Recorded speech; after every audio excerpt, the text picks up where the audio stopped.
Madam Chair,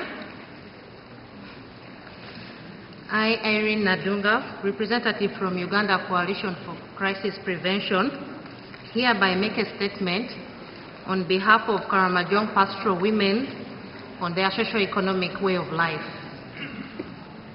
Basing on the Minority Declaration and the Convention on Elimination of All Forms of Discrimination against Women, this statement highlights economic discrimination of pastoral women from the communities of Karamoja.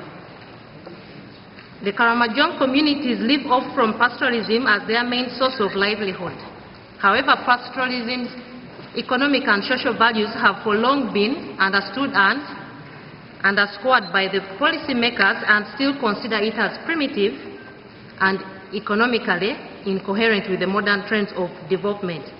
The Ugandan government, in line with its commitments to international obligations, has over the years made considerable achievements under good governance by instituting relevant national reforms, frameworks, and interventions for the developing of the country's economy.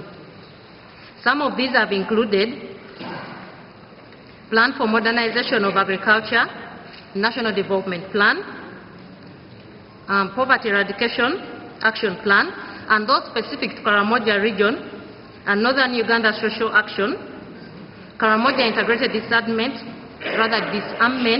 and Development Plan.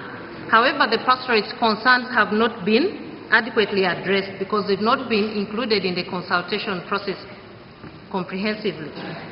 The economic disadvantage of the pastoralists in Karamoja has mostly affected the women, the pastoral women, who are marginalized and vulnerable due to economically being disadvantaged and socially being disadvantaged.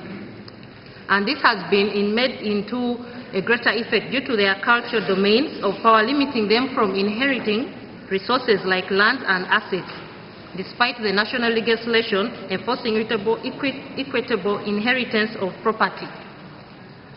I therefore concur with the Secretariat that we strongly recommend drafted recommendation 48 that stipulates the voluntary fund for the minorities. Madam Chair, in conclusion, I emphasize on the economic welfare of women within the larger majority community to be taken into consideration when increasing on their participation in the drafting and development of the country's economy. Thank you.